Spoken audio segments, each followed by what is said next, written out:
absolutely right. This whole situation is not a free speech debate. Actually, Joel Hellman, the dean of the School of Foreign Service, said Khan Suri has not posed a danger to the Georgetown community, and he's reaffirmed the university's commitment to free speech. And it's funny because these sorts of people only invoke the argument of free speech when it suits them. They're more than happy to deplatform pro-Israel speakers, Zionist speakers, or quite frankly, anyone that they disagree with politically, probably even Republicans. So that is Anna Stanley, and welcome to another episode of the Michele Tafoya podcast. Why Anna Stanley? Well, she's a research associate at the Middle East Forum, and she's done some remarkable research into Georgetown University and one of its departments ties to Qatar, however you want to say it, ties to Hamas. She's going to tell us about it. And why this is happening at American universities and what the end game might be. We're talking about Georgetown. And at one point she says, you know, Georgetown's not Harvard, but it's still an extremely elite school with direct ties to Washington, D.C. So this is a really important story, and I think we're going to be following up with her. Anna Stanley, again, previously worked as an open source intelligence analyst at the British Foreign Office. You'll hear she is British. She's over in the UK. And as an intelligence researcher and investigation practitioner for the UK police. This is someone with a ton of experience. And so we're really happy to have her on. Don't forget to subscribe. Just hit that subscribe button so you never miss one of these fascinating interviews that you likely aren't going to hear too many other places. Anna Stanley is our guest next. Anna Stanley, welcome. It is so great to talk to you. This is such an important topic. And here's what I think. I think when it comes to foreign students in American universities, and maybe in any universities in the UK where you are, when you've got these foreign students, people tend to think that, you know, they're all here for the best reasons, the best intentions. They want to study at American schools. But we've been seeing now here, since October 7th in particular, some real extreme viewpoints. And you focused on a couple of people in particular at Georgetown University in Washington, D.C. What did you find there? It's starting to warm up, and you can keep grilling no matter what the temperature, if you have the right grill, and that would be a Solaire infrared grill. Solaire infrared grills heat up in just 3 minutes. No, I'm not kidding. 3 minutes. You can time it. They perform equally well in the cold weather as they do in the heat of summer and grill food so much faster. The Solaire infrared grills heat your food directly, not the air around the food like conventional grills do. So the intense heat also results in the juiciest food you will ever taste from your any kind of grill, whether it's gas, charcoal, or otherwise. We're talking burgers, chicken, steaks, fish, vegetables. To get the great taste, it's all in the heat in Solaire infrared from besthotgrill.com. It gets hotter than anything you've ever experienced during the season. Try the Solaire infrared grill now with the demo program. Don't be left out in the cold. Learn more about the USA-made Solaire infrared grills at besthotgrill.com. Besthotgrill.com. Besthotgrill.com. But we've been seeing now here, since October 7th in particular, some real extreme viewpoints. And you focused on a couple of people in particular at Georgetown University in Washington, D.C. What did you find there? Yeah, well, first of all, thanks so much for having me on. So we actually have a report coming out by the end of the month from my think tank, the Middle East Forum, which focuses on Georgetown University, but specifically ACMCU, which stands for the Al-Walid Center for Christian and Muslim Understanding. And that's very much the focus of our report. And we have, in the process of that report, very much looked at the staff who work there, as well as former staff, for extremist ties. And the main crux of the report is that Georgetown, in particular ACMCU, is linked to a domestic radical network with terror links. But more maybe speaking to your point, 3 foreign regimes, including Turkey, Qatar, and Malaysia. And ACMCU is a department which has received a lot of foreign funding, nearly 100 million from Qatar as well. Wow, that is a lot of money. Seriously. When I find out about these donation or federal support or these foreign donations from other countries into our universities, it really raises red flags for me. Yeah. And, before you go on, this ACMCU, I want you to repeat for our audience what that stands for, because it sounds so lovely and kumbaya. And I think that that's intentional. But again, this is a department at Georgetown. Can you just repeat what that stands for? Yeah. So it's called the Al-Walid Center for Christian and Muslim Understanding. Christian and Muslim Understanding. Like there's this outreach and we're going to understand each other and come to some sort of, agreement. Have you heard who's not on the name, though? I mean, Jews is not on the name. Right. And that's absolutely not a coincidence. So right back to the founding of ACMCU, it was actually funded by, I think at the time, the wealthiest Palestinian man there was, who was an activist. So that goes back to it right from the very beginning, that Jews are kind of not really included. And that's very much seen today with the anti-Israel, anti-Semitic rhetoric. And that's why it's not at all surprising that they're hosting someone who is currently facing deportation from the United States under immigration law for, his links to Hamas. I mean, is that person then, if he is facing deportation, is he in custody or is he just on campus at Georgetown? So if sleep is an issue for you, as it is for millions of Americans, including this one, I've got something to tell you about. It's called Sleep Cream. And those of you that listen to my podcast know I talk about this all the time because I believe so fiercely in this product. And so does GGM, who said great product and superior customer service. Sleep Cream, sleep, CREME.com. So when this product first came to my attention, I was like, what is this what is this? Well, it's a cream. It's not a drug. It's not a prescription. You just simply apply it at bedtime. So I put it on the insides of my forearms and wrists. And I was a skeptic. Look, someone tells you, put this little lotion on your arms, you're going to go sleep better. But it worked. I mean, I tried it and it worked. And so now I'd love for you to try it as well. By the way, they're scented. There's this aromatherapy component too. So you can find them at sleepcream.com, sleep, CREME.com, and they guarantee it. So if it doesn't work for you, they'll work with you. All right. So just understand that. Sleepcream.com, sleep, CREME.com. For the next few weeks, use the code GAMEDAY at checkout, all one word, GAMEDAY at checkout to get free standard shipping on your first order. Sleep, CREME.com. If you're ready for your best night's sleep ever, go to sleepcream.com. Don't forget that code GAMEDAY at checkout. Is that person then, if he is facing deportation, is he in custody or is he just on campus at Georgetown?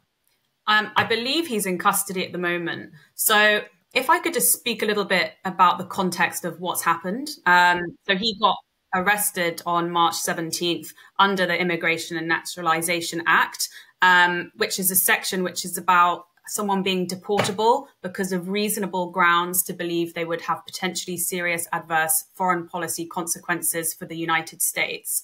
Trisha McLaughlin, she works for DHS, and she came out and said that Badar Khan Suri, the fellow at ACMCU, was designated for spreading Hamas propaganda and promoting anti-Semitism on social media, which very much reflects the article that I wrote 1 month before that. It's worth saying that the court will ultimately decide whether these allegations meet the legal threshold for deportation. And Suri is contested these findings, and he's obviously going to have full due process rights to challenge these allegations. But the stuff that I found on his social media included sharing Hamas propaganda. One of them was a video actually from Hamas of men holding child hostages in what's like a perverse nursery, saying this is how Hamas dealt with kids on October 7th. But he didn't mean it in a derogatory way. He was kind of obscuring the reality of what was actually happening there. On the 13th of October, he wrote, "3 lies by Israeli occupation, no proof whatsoever of babies beheaded, rapes, or mass killings at a carnival," probably referring to the Nova Music Festival that killed over 364 people. So after my report, an organization which you'd be interested in looking up if you haven't heard of them, called CAMERA, it stands for the Center for Accuracy in the Middle East, they then found pictures of Badr holding hands with Ismail Haniyeh, who was the former leader of Hamas, literally responsible in part for October 7th, which killed, over 1,200 civilians. He's responsible for suicide bombings, rocket attacks, and kidnappings. It's worth going back a bit and saying, by the way, that the reason I found his links is because Badr is married to a lady called Mafez Saleh, and she's the daughter of Ahmed Yusuf, who was a senior advisor to Ismail Haniyeh previously. So very, very deep ties to Hamas. And she's affiliated with Georgetown as well, correct? She's a student. She was a student, I believe, in Arab studies, yes. So it's very much a kind of family affair. But what's been so appalling is I wrote my article naively, perhaps, thinking that Badr would get fired because he has links to Hamas and is openly sharing its propaganda and anti-Semitic rhetoric. What ended up happening was complete silence from Georgetown. I was basically blanked. I know they received my article because I rang up and checked. And when they did eventually break their silence, and bearing in mind, that was only when it became a media frenzy, they completely defended him. So the statement from ACMCU says, this is actually the first line of their statement: "The arrest of Badr Khan Suri must be understood in the context of the Trump administration's foreign and domestic policies, specifically US support for genocide abroad and McCarthyism at home," literally evoking imagery of witch hunting. The director of ACMCU, Nader Hashemi, said, "This is what they do in Putin's Russia. This is what they do in Xi Jinping's China." Really framing it as authoritarian and in no way acknowledging my findings whatsoever. Well, and this idea of McCarthyism, of sort of infringing on speech, is ridiculous. This is not a free speech issue. And I know that Mahmoud Khalil, I had that backwards, out of Colombia, is in detention and is also claiming his free speech rights are being infringed upon. When speech creeps into domestic terrorism, blocking kids from going to campus, spitting on kids, breaking, violence against, can you call it that? Trashing buildings. I'll get just a little more down in the dumps with it. That stuff isn't protected by free speech. And this is where this has been going. And to be able to, engage in this, especially when you're a foreign student, you don't have the same rights as an American student, correct? Well, yes, absolutely. And it's a privilege to be in the United States on a visa. But to your point, you're absolutely right. This whole situation is not a free speech debate. Actually, Joel Hellman, the dean of the School of Foreign Service, said Khan Suri has not posed a danger to the Georgetown community, and he's reaffirmed the university's commitment to free speech. And it's funny because these sorts of people only invoke the argument of free speech when it suits them. They're more than happy to deplatform pro-Israel speakers, Zionist speakers, or quite frankly, anyone that they disagree with politically, probably even Republicans. But when it's someone who's on their side, if you're going to be that crude, they invoke the argument of free speech. And let me tell you, this is absolutely nothing to do with free speech. This is an immigration issue and it's a national security issue. And it's disgusting that the university has framed it that way, not to mention complete rejection of the safety of its Jewish students. You know, you can't tell me that someone who's openly posting anti-Semitic pro-Hamas propaganda on their Facebook and teaching the Middle East studies isn't going to let that leak out, you know, both in their interactions with Jewish students potentially, but also how that they're presenting these issues on the Middle East. One of the things Badar claims to specialize in is the Middle East peace process. You know, these are people who are teaching students in the United States under the guise of academia, you know, masking extremist or at worst terror links. It's very, very scary. Georgetown University, even though it might not be a household name in the way that Harvard might be, don't let that, you know, it's situated in Washington, D.C. for a reason. Exactly. They influence so many people going into public policy, into government, Correct. especially in the areas of Middle East peace process. So we have people learning about the Middle East who have links to Ismail Haniyeh. It's very scary. And the fact that Georgetown's jumped to his defense like that is even more scary. Well, and it's this particular department or school at Georgetown. I wonder what the university writ large, like the board of directors, the board of trustees at Georgetown really thinks about this. Are they so dependent on this funding from Qatar and perhaps other Middle Eastern nations or donors that they don't want to mess with this? I wonder, because this could potentially harm the reputation of Georgetown. We've seen what's happened to Columbia and Harvard. Yeah, well, yeah, to a degree. But, you know, I think Trump then said he would actually give Columbia federal funding because Columbia said, oh, okay, you've tied our hands. We will do X, Y, Z. I personally feel like that ship sailed. What I will say, though, is that there's a distinction between foreign funding and obviously federal funding. Georgetown receives a lot from Qatar because they have a base in Qatar called GUQ, Georgetown in Qatar. So that in some way is why they receive hundreds of millions. But obviously they receive a large amount of federal funding too. But what I will say is that when I wrote my article about Badar Khan Suri, I reached out to members of the board and I received no response whatsoever. I also reached out to various chaplaincy type groups on campus and received no response whatsoever. I received an email from someone from the Hoya, which is the internal magazine for Georgetown University, asking if I'd like to be interviewed live on the record. Because of the sensitive nature of this, I said, please send me email questions. I'm more than happy to respond. They've since blocked me and wrote an article which made no reference to the links to Ismail Haniyeh or his wife's father at all. There's been a complete whitewash of anything coming from, you know, people who are supportive of him.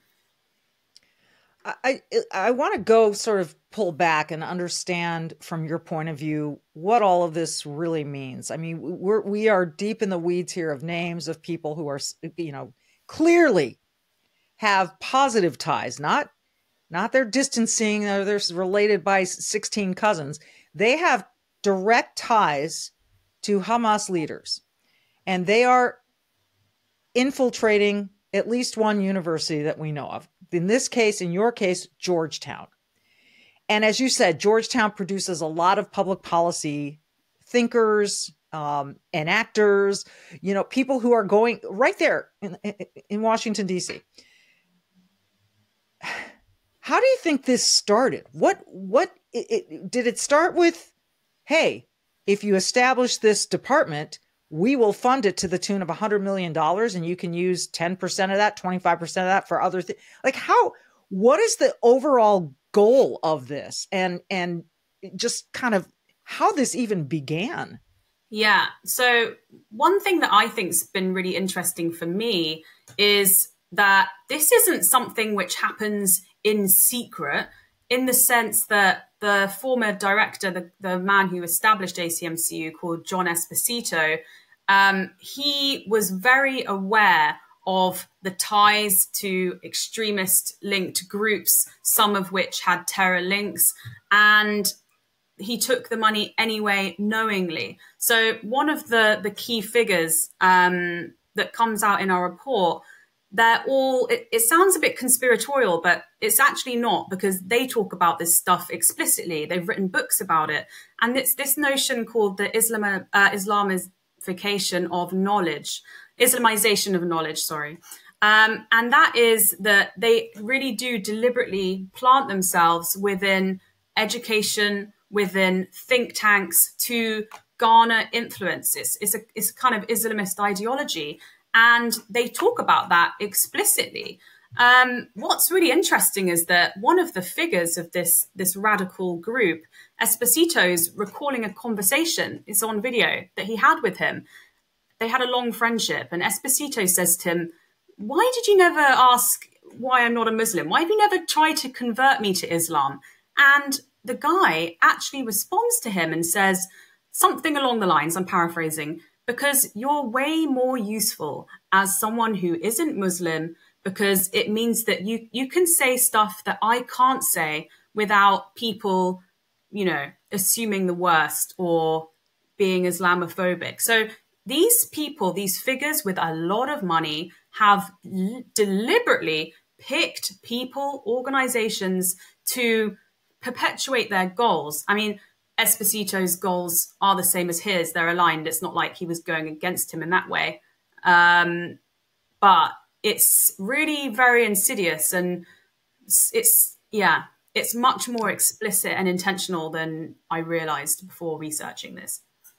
Well, and it's not just Georgetown, as we've established. It's these other universities as well. And so often these studies are presented as we're looking at a peaceful religion, Islam, and how it's victimized in the Middle East and so forth.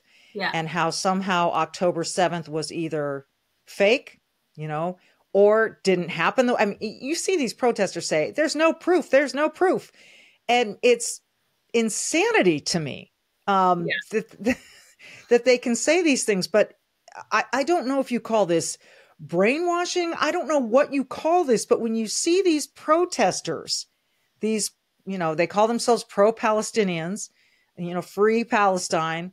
And they seem to have really bought into this idea that Israel is evil, the United States is evil, and Palestine is completely being victimized, when we know that Hamas is funded by Iran, and who knows else, Yeah, who knows who else, she said. But this is the kind of stuff that is frightening to me, because this thought, this contagion of thought is really seems to be taking root.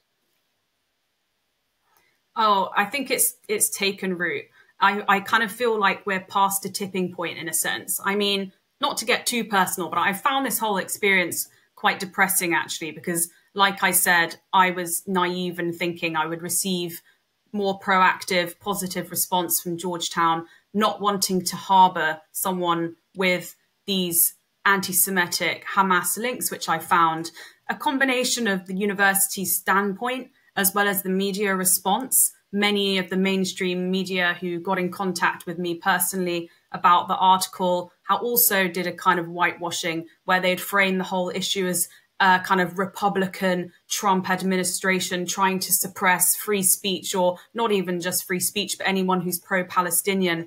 A complete lack of journalistic integrity to do a minutiae bit of research and see all of these explicit links that we've found. It's gone past the point of incompetence, and all that I'm left is thinking is it's got to be intentional. These people don't care. These people don't see Hamas as terrorists. I don't know if you heard, but yesterday, I'm in the UK at the moment, an Islamist group well, I don't know if they'd call themselves Islamists, but, a group's basically trying to deprescribe Hamas as a terrorist organization.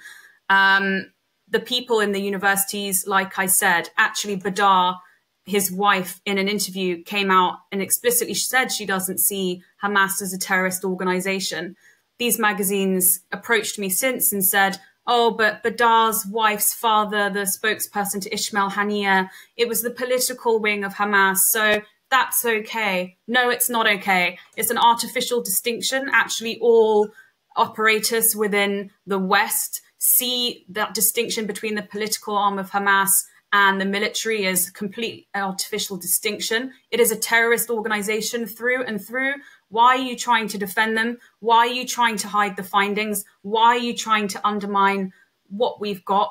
The only thing I can believe is because they're on the same side. They're anti-Western, they're anti-Jew, they're anti-Israel, they're anti-democratic values, they're anti-America. Don't get it twisted.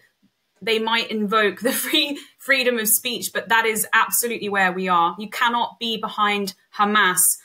And also for everything that I just said, it's a contradiction in terms, and it's about time that the universities took that seriously. And here's the other part of this that I will mention, that it is the Trump administration that is trying to root this stuff out. And so naturally the left in America is going to say, oh, well, Trump is fascist. He wants to quash free speech. They'll just tie it to this Trump derangement syndrome, whatever people want to call it, Absolutely. to make it appear that in fact, I would suggest he's courageous enough and showing spine enough to call it out and say, look, folks, this is what's going on. We can't have this in American universities. This is, peaceful protest is one thing. I think we can all agree about free speech and peaceful protest. These have not been that way.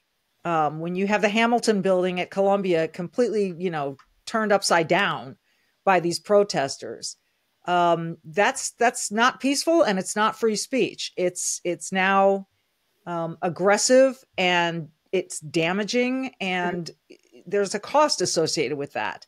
Yeah. So it just really is amazing to me. And I don't know, what do you think is going to shake this out? What do you think is going to, because clearly you're working on it and you've studied it and you're unearthing these things and you're exposing it. But as you said, there are people in the mainstream media who want nothing to do with this. What is it going to take? Well, I completely agree. And thank God for the moral clarity of the Trump administration. I mean, my think tank, we say that we would like to work with any administration, which is true. We would, and we do. And we see these issues as a non-partisan issue, as in it doesn't matter what side of the political spectrum you're on, it applies to everybody. But unfortunately, as you mentioned, people associate this type of thing with the Republicans, with Trump. And, it's not just the media who are against Trump. I'm talking kind of in brushstrokes, but, predominantly most of the media is anti-Trump administration. And likewise, most of education in the United States too is anti-Trump administration. So it's much easier for them to brush these kind of findings under the carpet and, like you say, pinpoint it to Trump rather than actually looking at the issues. But I think it's very much an excuse. And I think whoever was in power and was doing this, I think they'd say the same thing. So I think it's a little bit of a kind of red herring in that sense. But in terms of what to do, I mean, as you've seen in the case of Badar Khansuri, he's obviously contested these findings. He's awaiting trial. In the case of Mahmoud Khalil, he's also contested the findings at Columbia University. These are going to be very interesting, almost case studies, right, to actually see what will happen in these types of cases in the future. That's why they're actually more important than the sums of their parts. But they're also kind of symbolic because all of the people that have come to, Khalil's defense at Columbia And like I said, it comes from education, it comes from the media, even people within government.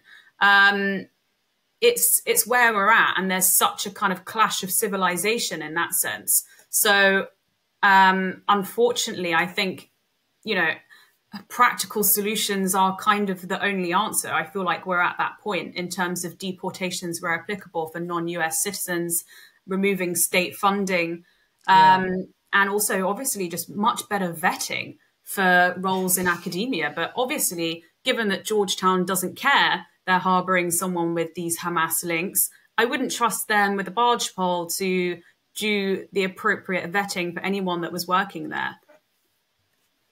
It's pretty crazy, and I'm sure this is the tip of the iceberg. How you've got this report coming out? How far are you planning to dig, Anna? Well, we've done the digging now. We're in the kind of final parts, but I'll just say that Badar's not the only professor with whom there are major concerns. There are other professors who we write about who have extremist and are open in that, as well as having ties to various terror groups from Kashmir, even a real, pretty nasty bunch. So yeah, it'll be interesting. I'd be remiss if before I let you go, if I didn't ask about the UK and certainly throughout the EU, it seems to me that there are rising complaints about unlimited and unvetted immigration. What do you see in the UK? I feel like just looking out my window and seeing a load of hellfire. The UK is in a really bad place.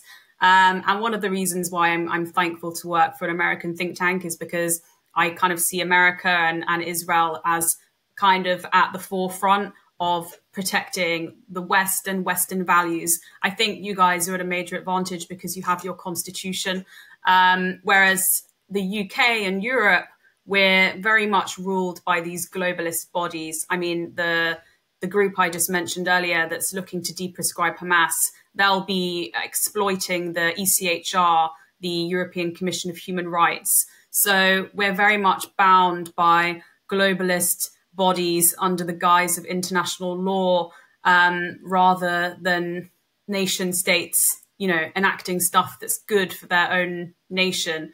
So yeah, the UK, I think, is in a very, very dangerous place, not to mention free speech as well, which, It's remarkable what the stories we've been hearing out of the UK of people actually being put in jail for posts on social media.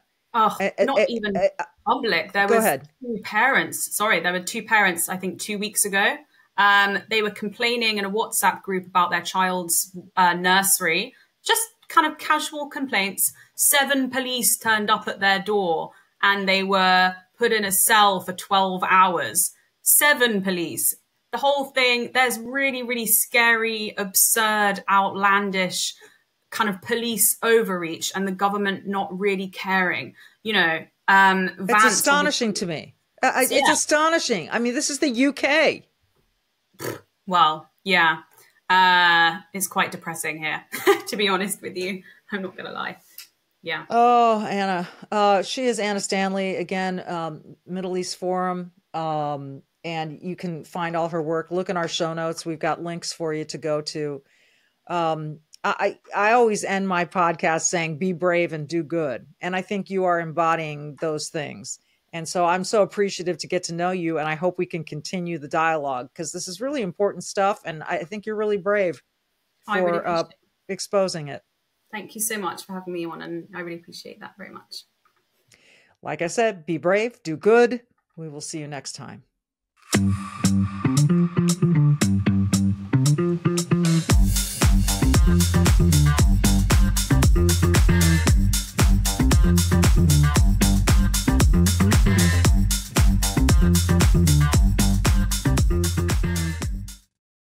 Hey, you can keep up with the Trump administration when you subscribe to the Trump Report. It's an email that brings you daily highlights from the Oval Office right to your inbox 5 days a week. Subscribe today at SalemPodcastNetwork.com/Trump.